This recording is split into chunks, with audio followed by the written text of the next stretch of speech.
Bình trở lại với các cháu với một mâm cherry siêu to khổng lồ. Wow. Và món này thì bà cũng không làm gì cả, bà chỉ mua và về bà lấy cái mâm bà đổ vào là nó bự siêu to như vậy đấy rồi. 30 mùa bánh chưng rồi, cộng thêm 2 mùa bánh tét nữa, bà Bình mới được ăn một mâm cherry siêu to khổng lồ như thế này. Mời các cháu cùng ăn với bà nhé. Hello, xin chào các bạn, chào mừng các bạn đã quay trở lại với kênh Libby TV của Linh và Bình Khùng. Hôm nay mời các bạn ăn mâm cherry siêu to khổng lồ với vợ chồng Linh nha. Đây này các bạn ơi. Này, mời các cháu.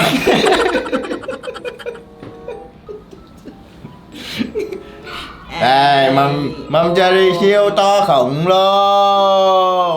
Khoảng mấy ngày trước thì Linh có mua một cái thùng cherry nặng 5 kg.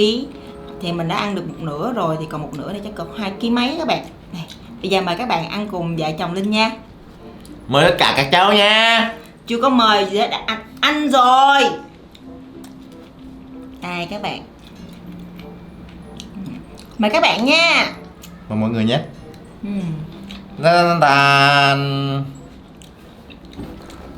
Đây là cái thùng của nó nè các bạn. Cái cherry Nhật hả? Không, cái này cherry Mỹ. Mỹ hả? Mỹ sao mà nó trộn lum vậy? Bữa đó là mình lướt Facebook các bạn. Lướt Facebook mình thấy cái bên cái trang Facebook đó thì họ có bán một cái thùng cherry 5 kg mà giá chỉ có 1.600.000 thôi, cho nên là mình thấy rẻ quá cho nên mình mua về ăn thử coi chất lượng như thế nào. Thì đây để cho các bạn xem. Nói chung là nó không có đều màu các bạn. Có trái thì màu thẫm hơn, còn có trái thì màu lợt hơn. Thì màu thẫm là màu sẫm chứ. Sậm hơn. Thì mấy cái trái mà màu tươi tươi á thì nó ăn nó giòn hơn, còn mấy cái trái mà đen đen á thì ăn nó mềm hơn và ăn nó có vị chua chua ngọt ngọt chứ nó không có ngọt hết, không có ngọt gắt. Này nó đã chín mùi rồi. Mình nghĩ là đây là cái loại mà vậy như là nếu mà bạn mua cherry với giá cao hơn thì họ sẽ lựa cho các bạn những cái trái ngon. Còn cái này giống như là họ đã trộn nhiều loại với nhau rồi. Nhưng ăn cũng ngon các bạn.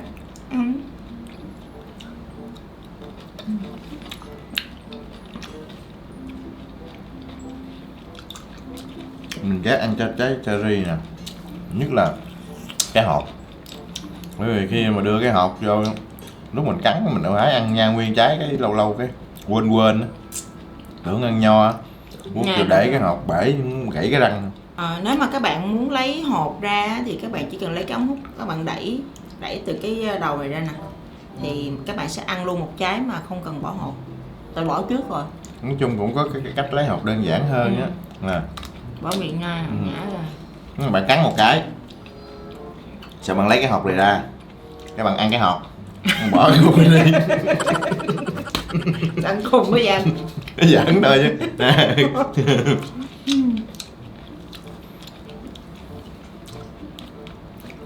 Các bạn có thấy cái màn chào mở đầu của Bình rất là ấn tượng các bạn.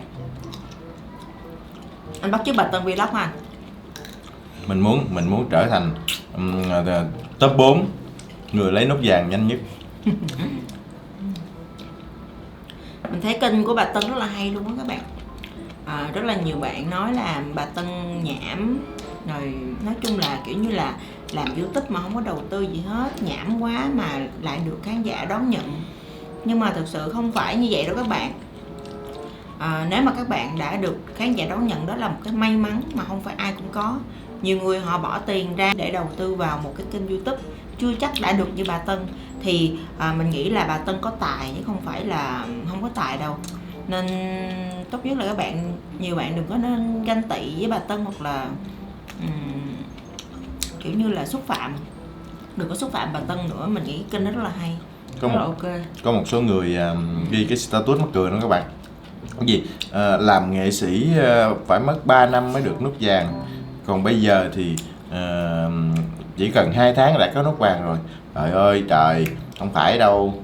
Người ta làm 2 tháng nhưng mà người ta may mắn, người ta được cái hiệu ứng cộng đồng. Khi mà người ta đã được cái hiệu ứng cộng đồng có nghĩa là được rất nhiều khán giả người ta đón nhận.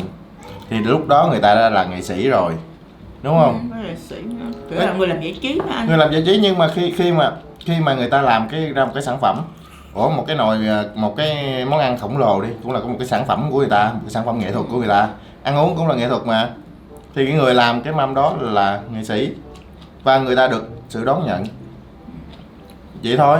Còn ví dụ như bạn là nghệ sĩ, bạn có tài, ví dụ bạn là nghệ sĩ, bạn là diễn viên, bạn có tài diễn xuất, bạn là ca sĩ thì bạn có cái tài ca hát, đúng không? Còn người ta bây giờ người ta không có những cái tài đó, người ta có cái tài làm đồ ăn đó, chuyện đó là chuyện bình thường thôi.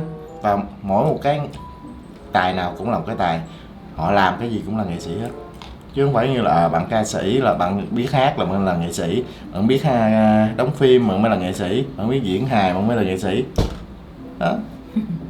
Mình nghĩ nhiều nghệ sĩ, nói chung là nhiều nghệ sĩ ganh tị với bà Tân đó các bạn, ganh tị mà kiểu ra mặt luôn á.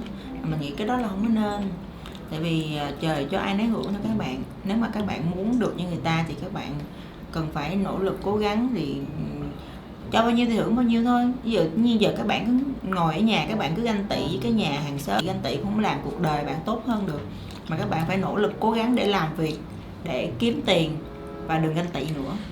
Ăn cherry cái răng nó màu đỏ luôn á các bạn, cái màu từ cái giá cherry ra làm cái răng mình màu đỏ luôn. Mình á thì mình thích ăn cherry vàng hơn là cherry đỏ. Cherry vàng nó ngọt, nó thơm hơn. Còn cherry đỏ thì mình ăn cái hậu của nó có vị hơi nhẫn nhẫn một chút, giống như là trái mận Hà Nội vậy các bạn. Trong một đống này nè các bạn, ăn khoảng 10 trái mới dính một trái ngọt, còn lại 9 trái hơi chua. Nãy giờ tôi dính được trái ngọt bà, sao trái này chua dữ trời. Theo người bán nói với mình á thì cái cherry này là trộn của size 9.5 và size 9. Thì theo mình biết á, để đo được cái kích thước của cherry á, thì người ta theo cái kiểu mà size 8 nè, size 9.5 nè, size 9 nè. Nhưng mà cái size càng nhỏ, cái số càng nhỏ thì lại kích thước của cherry càng lớn. Giống như là size 9.5 thì là trái nhỏ nhất, còn size 9 là trái chung và size 8 là cái trái bự nhất, chẳng hạn vậy. Không hiểu tại sao lại như vậy. Nhưng cái đống này cộng lại chia ra là 9,25. Sao nữa? Chứ gì nữa, 9 trời trái này chua dữ trời.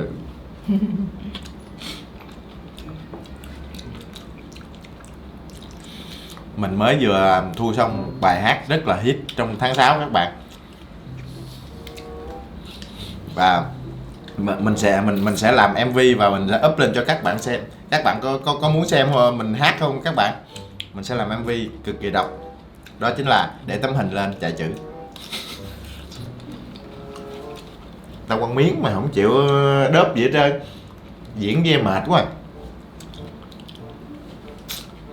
Nói chung là vì cái bài đó mà hôm qua giờ mình muốn điên luôn các bạn. Mình thật sự là muốn điên. Mình có một người vợ mà không bao giờ ủng hộ cho cái niềm đam mê nghệ thuật của mình hết đó các bạn. Mỗi lần sẽ cho các bạn xem niềm đam mê nghệ thuật của chồng mình là như thế nào. Mỗi lần mình thu bài hát các bạn, nó sẽ giày xéo mình ngày này qua ngày nọ các bạn. Nó không ủng hộ mình. Anh Thu bình thường như ta đi. Bấm thu cho mình cũng không bấm luôn các bạn. Tự mình phải tự bấm tự hát luôn. Anh Thu bình thường như người ta đi. Không ai nói gì hết trơn á. Ok. Chứ anh Thu không bình thường. Ok. Treo khổ. Treo ma khổ. Em sẽ cho khán giả coi anh Thu bình thường.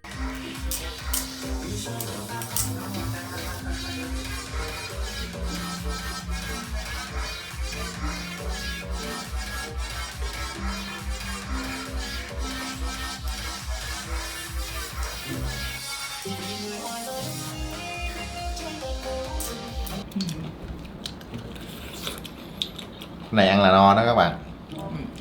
Hay là chồng mình sẽ ăn hết cái đống này cho các bạn coi. Nhưng mà chắc ăn hết không được đâu. Bởi vì hai đứa con của mình nãy nó đã đăng ký rồi. Nó nói ba mẹ quay xong nhớ chừa cho con. Nói bữa đó mình sẽ mua cái ghế cao cao cho nó ngồi, rồi cho tụi nó quay thường xuyên với tụi mình hơn.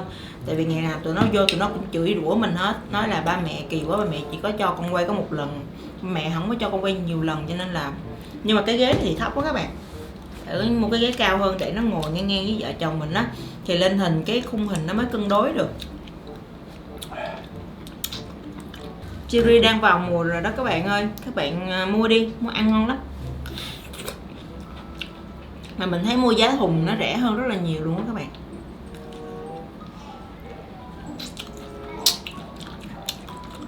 Kỳ á. Cái này ngọt rồi. Mà mình phải công nhận một điều á, anh cũng phải công nhận với một điều, nghĩa là khi là mua vô siêu thị, mua một cái hộp nửa ký về ăn nó ngon hơn là mình ăn nguyên một cái mâm 2 kg mấy, đúng không?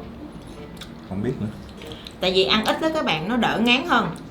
Và hôm nay mình ăn nửa ký thì ngày hôm sau mình có thể ăn nửa ký, và ngày hôm sau nữa thì mình vẫn có thể ăn nửa ký nữa và ăn với cảm giác là ngon. Còn một lần mà các bạn ăn 1-2 kg thì nó sẽ tạo cái cảm giác rất là ngán luôn á. Cái đó là điều tất nhiên. Ăn ít để thèm. Cái gì ăn ít nó thèm hoài, còn mà ăn một nồi vậy thôi. Kêu ăn cho đã. Hôm qua giờ mình ăn nhiều lắm luôn rồi đó. 5 kg mà em ăn hết 3 kg rồi còn gì nữa. Cảm giác ăn rất là nhiều luôn á. Giờ hết chuyện đi nói rồi. Anh sẽ nói chuyện của anh. Thì các bạn có thấy không? Các bạn có thấy nỗi thống khổ của mình không? Mình là người đam mê nghệ thuật mà giờ mình lại lôi đầu mình đi làm ăn uống.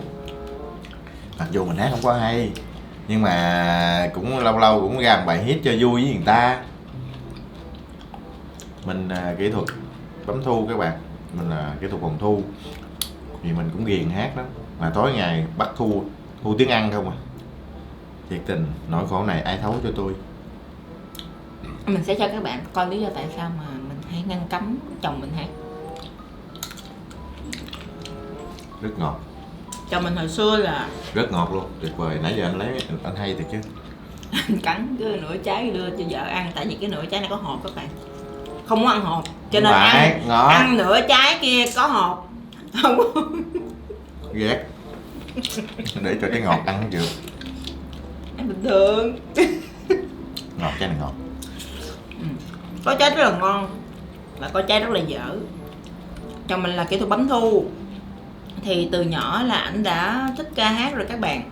Từ hồi cái thời mà có cái máy cassette thu âm bằng cái cuộn băng á các bạn, là ổng đã mua về rồi ổng tự thu âm rồi. Xong rồi lớn lên thì cũng theo nghề thu âm luôn. Và cỡ khoảng 3 năm về trước thì tụi mình bắt đầu chuyển nghề. Nghĩa là từ thu âm và ảnh chỉ trở thành một cái diễn viên chuyên nghiệp, một diễn viên có 2 tác phẩm để đời, 2 tác phẩm kinh điển. Mà nếu mà các bạn nhìn thấy cái hình ảnh đó chắc là các bạn sẽ bất ngờ. Mỹ ngộ. Tại vì anh chị đau để em cho khán giả coi. Mỹ ngộ.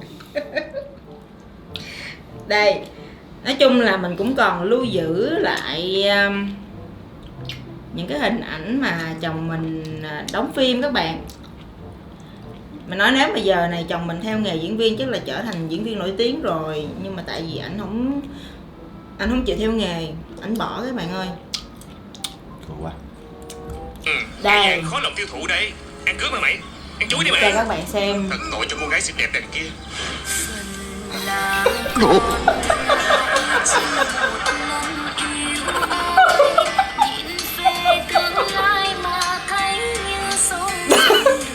Các bạn lấy hết hồn.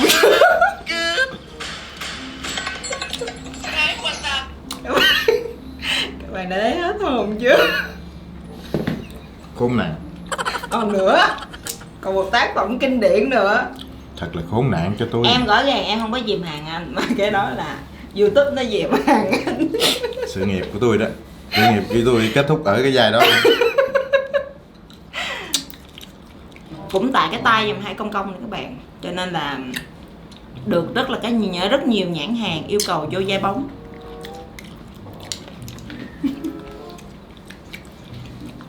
Thành công nín vậy. Anh buồn rồi. Các bạn nhớ đón xem MV Độ Ta Không Độ Nàng của mình sẽ phát hành vào tháng 8 nhé. Anh đóng quận chúa phải không? Đúng rồi, mình đóng quận chúa đó các bạn.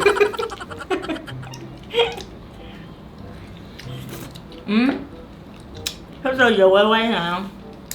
Muốn bộ đồ luôn đi. Mua đồ gì? Anh sẽ cạo trọc đầu. Anh sẽ cạo trọc đầu và anh sẽ ngồi trước cửa xe, cái chiếc xe của mình anh cầm cái hàng. Cầm cái hàng cái bắt đầu vô đen. Mình sẽ đi chém cái thằng mà hiếp cô thôn nữ. Cái này là chơi không phải chơi quận chúa mà giả bộ Út Mai, cho Út Mai vô vai nữ, cái xong anh là bồ Út Mai, xong Út Mai bị hiếp dâm anh đi giết kia, hết MV. Dạ. Công nhận ý tưởng của anh hay thiệt. Ông nhiều khi cái vai này, sau cái MV này là chồng mình nổi tiếng luôn các bạn. Rất là nhiều nhãn hàng sẽ đầu tư cho anh. Thuốc mọc tóc. Mình cạo đầu sẽ làm tiểu hòa thượng, xong rồi cái nhãn hàng sẽ đợi tài trợ cho mình mọc tóc lại. Công nhận cái clip này hay, chồng mình nói xàm ghê luôn. Hôm nay ba sẽ thử thách ăn hết cái mắm cherry siêu to khổng lồ này. Các cháu có ủng hộ anh không? Mình làm một thử thách nè, coi em với anh dồn được bao nhiêu trái cherry vô miệng nhai được. Rồi. Ok, thử nha. Anh trước đi. Bây giờ được cầm 10 trái đứa nào ăn nha hết trước là thắng nè. Thôi, phải dồn hết, ăn một lần mới được. 10 trái phải không?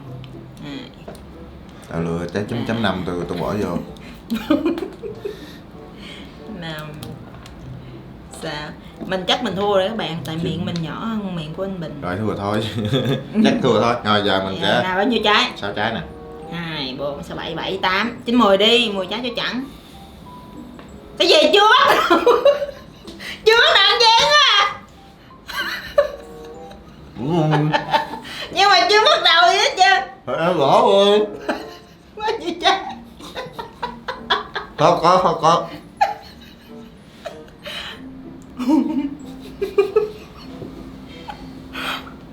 Bố mẹ ơi, mỗi người quá.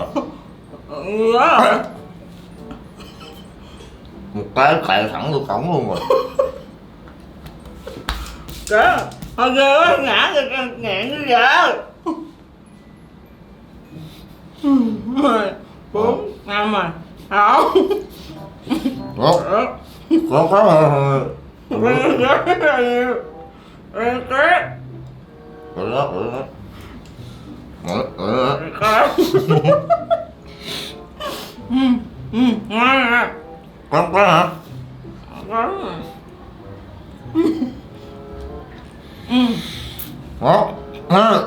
Có.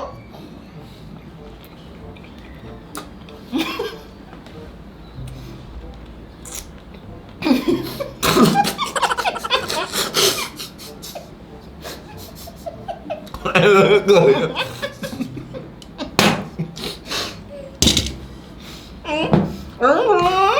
Một bánh nữa rồi.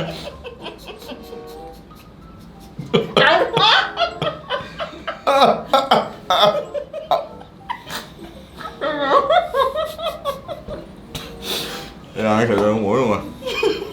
Nó còn ăn cự hoài. Trời ơi. Bánh mẹ hết rồi.